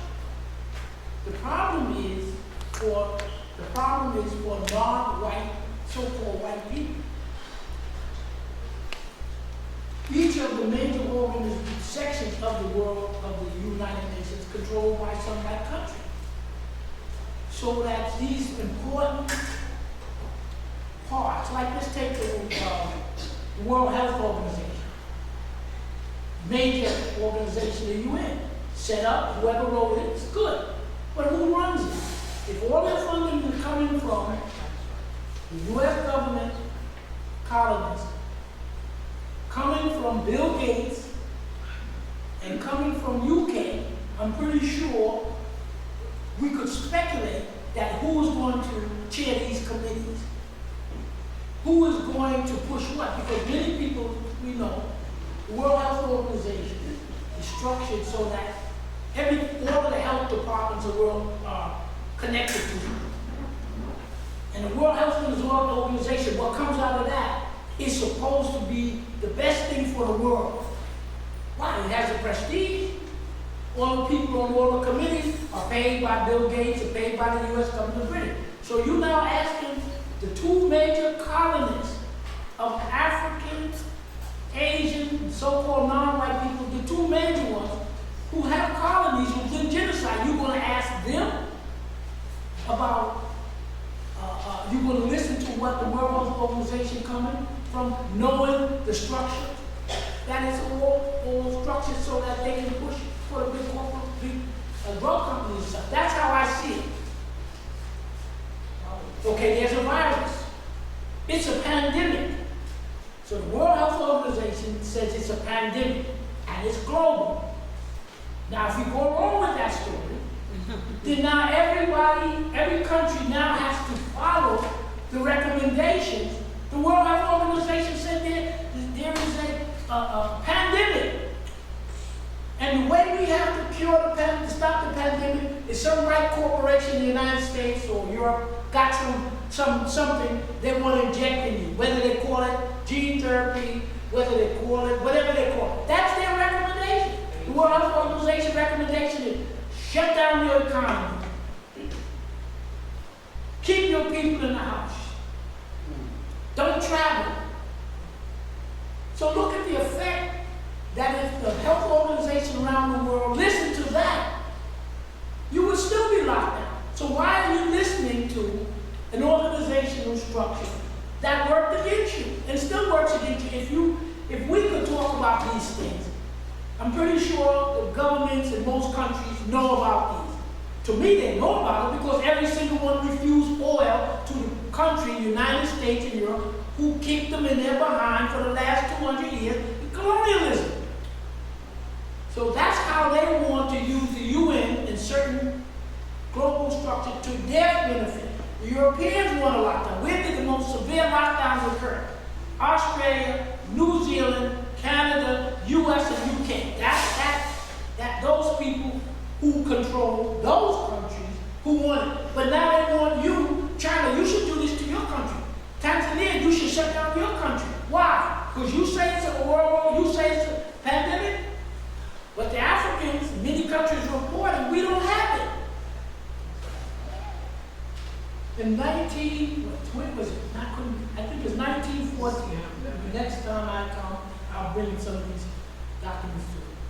They had a conference in Chile, 2014, and what was the conference? To build a whole new UN without US, without Canada, and without Europe. What is that telling you? The world came to that conclusion. China attended, and Russia. The sentiment of the world is they don't like the setup that was put in place by the British and US and Germans and the rest of them. Usually mainly US and Britain, because Italy, Germany, Japan, and Turkey, they lost World War II, they didn't have a seat. So what I'm saying is that they want a new world, they want a new UN, not with 5 Security Council, white America, white England, white France, China. Now who's the 5? The United States, England, the Security Council, the permanent, United States, England, France, Israel, Russia, and China. Russia, right, what is now so you? Russia has a permanent seat. China has a permanent seat. Right.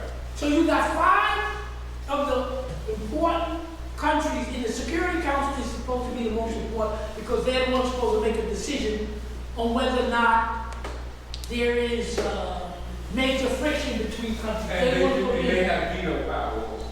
Those 5 countries have the veto power to determine what happened, how you're going to respond. Before anything that happened on the scene, there was no Security Council. The United States, Britain, and France just did what the hell they want because they had the gunpowder. They can't do it now because other people have the military. So you got, of the 5 countries on the Security Council, 3 are colonists. 3 of those colonized African, Asian, the rest of the world. Who the hell wants that? You think the people say, so they had a conference, I'll look it up, 2014, where they're trying to structure a new UN. Well, and at that meeting they said, Canada, US, and Europe cannot attend. So for me, the worst of the world has to restructure these international organizations and get their people on it. So you got 3 white countries on the Security Council, and you have 2 white countries, England and UK, with a billionaire money man, putting out what the rest of the world should do because they say, the UN said it. No, the World Health said it. They put up the African from Ethiopia to open his mouth, but who's behind the committees, who's pushing the money, who's going to make them? The money is the white companies. So you got to reinvest it. So I'm glad a number of the countries around the world, like in, what's they call this thing? AIDS. What was recommended in the World Health Organization? The United States recommended the World Health Organization everybody should take the AIDS drug. The most toxic drug you can take. That's what the UN, the World Health Organization, trying to get the world to take these toxic drugs. These drugs that they give for AIDS, they were so toxic they couldn't give it to cancer patients. That's right. And who pushed it? That's right. The World Health Organization. That's right. So, luckily for most of the African countries, the only one that put a little money into it was South Africa. The rest of the African countries said, even if what you say is true, we don't have the money for it. So who's pushing all of this? White folks. That's right. The big drug companies. They're the ones setting the stage. So next year, we all supposed to shut down, the world's supposed to shut down because somebody get on the damn television telling you that there's something there that you can't prove. Why are you having that small committee in the World Health Organization using their experts get to tell the whole world what to do? No. Gotta get rid of it. You gotta understand and get rid of it. But now it's happening. This Russia-Ukraine war showed the world that the United States and NATO are not militarily prepared to challenge Russia. Russia is the top dog military on the ground. That's right. China is the top military. No longer England, no longer France. That's over with. You're a second-rate military power in the United States. Second rate. The countries now are saying, we're not going to use the US dollar. Why should we use the US dollar backed by nothing that's always sanctioning us? Russia showed us because Libya couldn't do it, they bombed it. Iraq, when they got off the dollar to do the euro, they bombed it. So when you try to get off the dollar, they invaded you and bombed you. But you can't invade Russia. Russia say, look, if you want my gold, you want my minerals, you want my food, you're going to pay me in rubles. So now the ruble is the most strongest currency. So they're setting the president. China and Saudi Arabia, they're selling the oil by yuan. Remember, the petrodollar was that everybody had to sell oil and gas for the US dollar, which kept them supreme. Now, most of the countries selling oil and gas, they don't use the US dollar. So where do you think the US dollar is going? Go. The fact that China, Africa, BRICS, everybody's getting their own bank. So you don't have to come to the IMF, the World Bank. You heard of the SWIFT system. The SWIFT system is that electronic system that people, takes the orders and transactions. The US and the Europeans. They sanction you, they cut you off when they want. It's like I go to the bank and say, I'm not giving you money. So Russia got their own, they don't use the SWIFT, they got their own built-in. And then they use the Chinese. The Chinese have the SWIFT, a SWIFT type. The Russians have it. The Europeans developed it between European states and Iran to trade to bypass the SWIFT.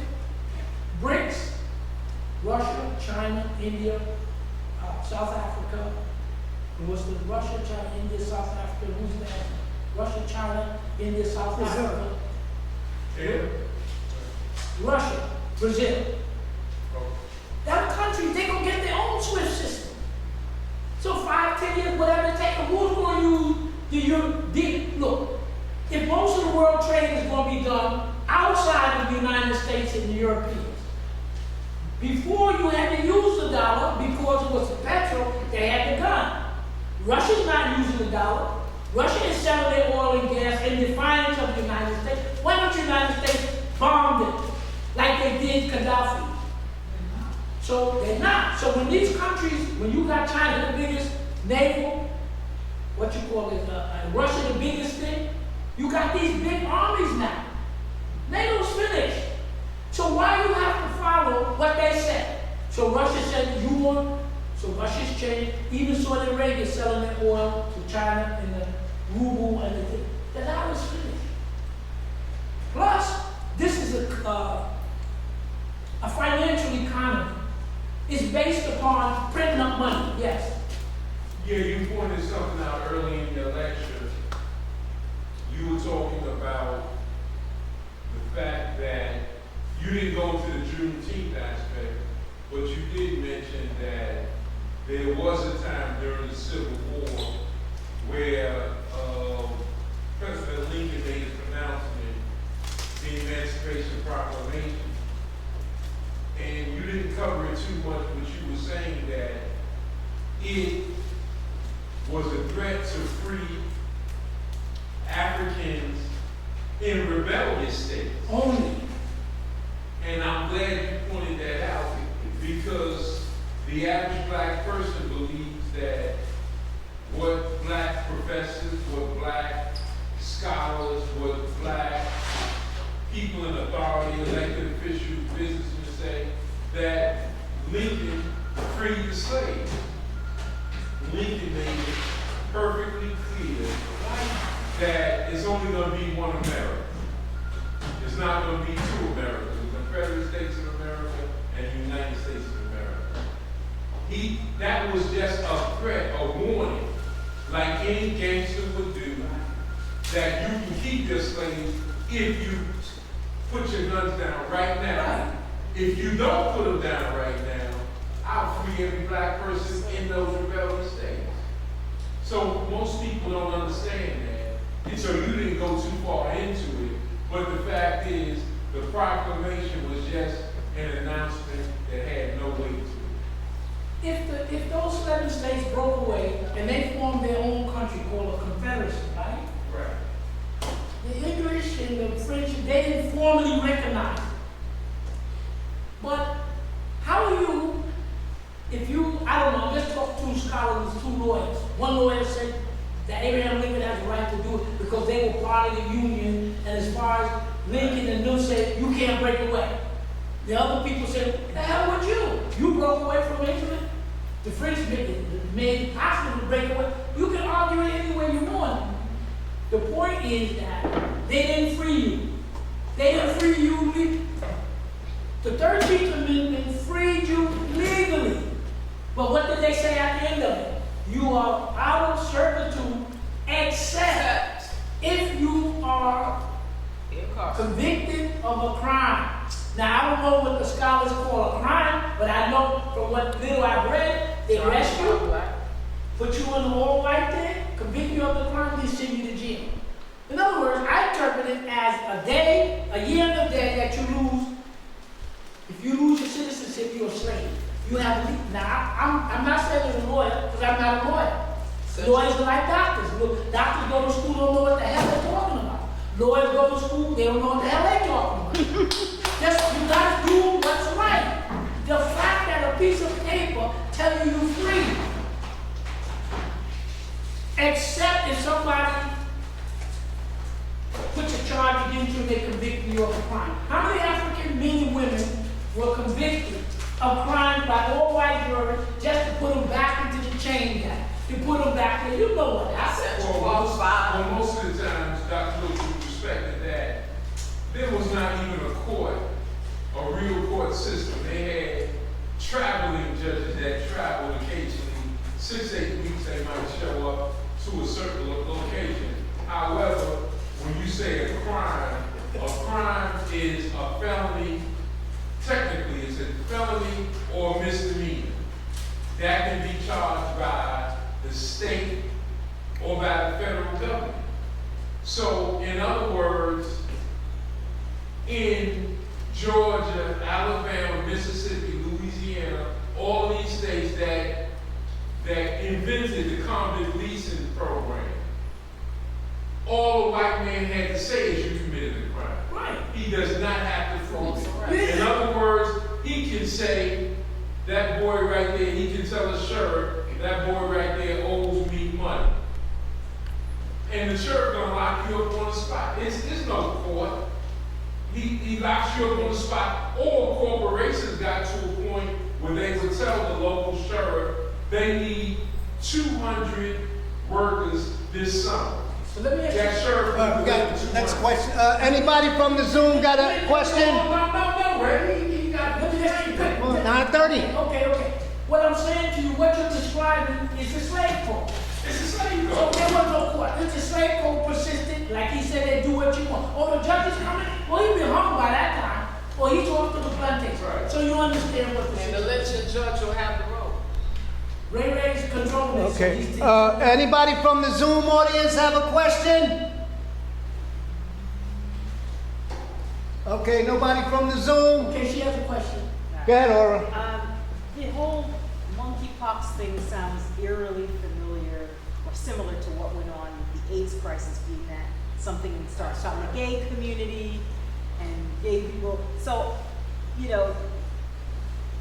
just that alone makes me question what the relationship there. Why do they always kind of seem to start with the gay community and then It expand out? began in Europe. That's one, and then two, what would be China and Russia's response to the Klaus Schwabs and Bill Gates who want to do their own genetically modified? Do they have their own response to that? Yes, the Chinese and Russians, but I can't answer the question. The only thing I can say, from what little I caught, is that the Schwab and them had a conversation with Putin. Do you want to join us in the New World Order? Now, of course, why would Putin want to join them when he got all the gold, got all everything? They got nothing for him. Right. Putin said, he said no. Because under your order, there's 6 billion, 8 billion people on Earth, and under the way you got to structure, 1 billion of the 6 or 8 billion are going to live well, and everybody else is going to live poorly. We're not for that. That's what Putin told them. You white people in the West, you're not Christian. Because you know Russian or Russian Orthodox. Break away when they had the Catholic. Okay. He said, y'all don't believe in God? You have homosexuality?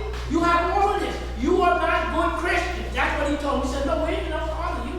True. Now, Now, you think after what the Western did, the Germans and the U.S. did to Russia, trying to collapse the economy, you think the Russians going to let these people run their country? Why would you, if you're white, if you're Russian, why would you let the United States or England tell you anything about anything? We read the other day, how many attempts the United States and the West tried to, we read about the bombing they wanted to do, the comment. Somebody invaded your country, they have threat. In Western Europe and the United States is a much threat to Russia, as these same white people are the threat to us internally. And there was a threat to Africa. They're a threat. So why would you go along with that? They're broke, Europe can't feed itself.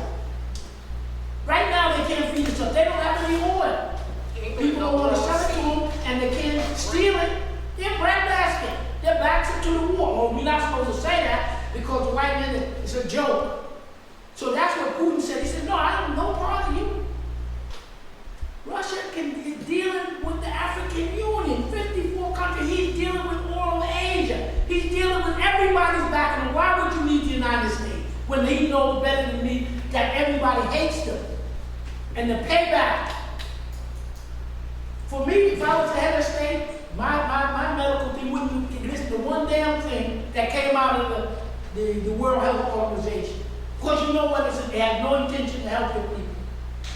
The Africans, the Indians from India, told you they've been using ivermectin, hydrochlor, and everything else. They've been healthy.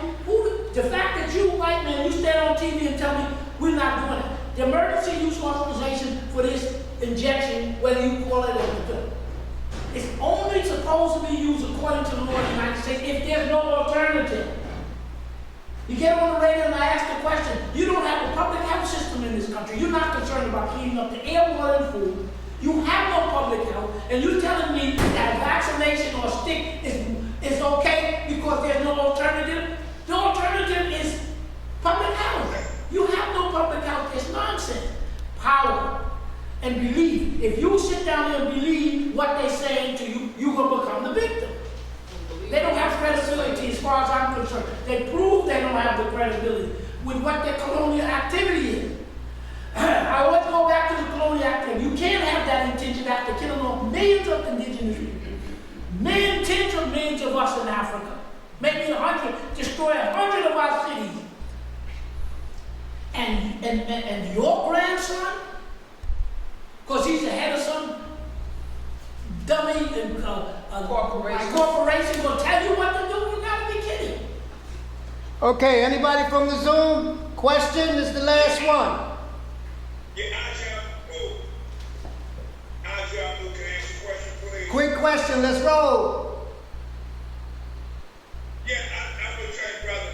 I was thinking that perhaps the New World Order, what they're coming in with, maybe that would be the catastrophic thing. I've heard some scholars say that maybe we will come together as African, not the same, identified as black or whatever. We got so many different names. Could that be a catastrophic thing to bring us together, or we just make it just either we'll come together or just perish? Yeah. Clarify the question so everybody What's the can question? What's the question? They're trying to start catastrophic events. Well, the New World Order coming in, and if we become conscious, then we will have an opportunity to survive this catastrophe, or will it just become extinct? The question is, with the New World Order, will the New World Order give us enough sense to come together, or will we perish? You got 3 minutes to answer that question. Begins to document that there is a new world order, but it isn't run by the United States, Britain, and the rest of the OP. The new world order is going to run, as the Russians say, the Chinese say, the Africans say, they say it's going to be a multipolar world. It's no longer having no unipolar where the United States and Europeans tell. Russia said, I'm going to control this area. China and the Asians going to get together and control their area. The Africans going to get together and control their area. That's multipolar. Everybody who lives in the area get to determine how you want to eat and live, not somebody across the water. Yes, we're going to be in great. That's what the whole discussion about the New World Order is where it's put together by Africans, Europeans, the Russian Europeans, the Asian, the people in the Caribbean, Central America. That's the New World Order, is all of the world working, collecting in their region and the world for them. The old world, the World Health, the World Economic Forum, that's the old order. That's the British, and that's the U.S., the colonists that killed your people in Africa, that put the slavery on them. So let's clarify. As far as I'm concerned, I'm reporting on the reality of the New World Order. And the New World Order is not the United States or white Europeans. It's Africans, Asians, Caribbean. That's the New World Order. Okay. All right. No questions from here. One quick one. All right, and you got 3 minutes, and then that's it. Thank you, Zoom. So you said Africa, Asia, and South America. So where does that leave the African American community in this whole switch? As far as I see it, if the world got the United States up back to the war, the world don't trade with me. They're dealing with the United States Yeah. military, they're dealing with the United States economy and money. They want to get rid of that. You're here. Now, if that 1% of the United States white people do not even share with other whites here, what you mean they didn't share with other whites? Okay. When there was the, what you call this, housing problem, with the fraud with the banks and stuff, who did the United States Congress and President give all the money to the banks and insurance companies? That's right. Of the 10 million homes that were lost, 90% was white. So all of the white people, 9 million homes or 5 million homes, 95% of them were made homeless. Did the white people who run the Congress care about that? That you now made 40 million people homeless like that, all white mainly. When they shipped out 50 million jobs to put some money in their pocket, who lost most of those good jobs? The white male.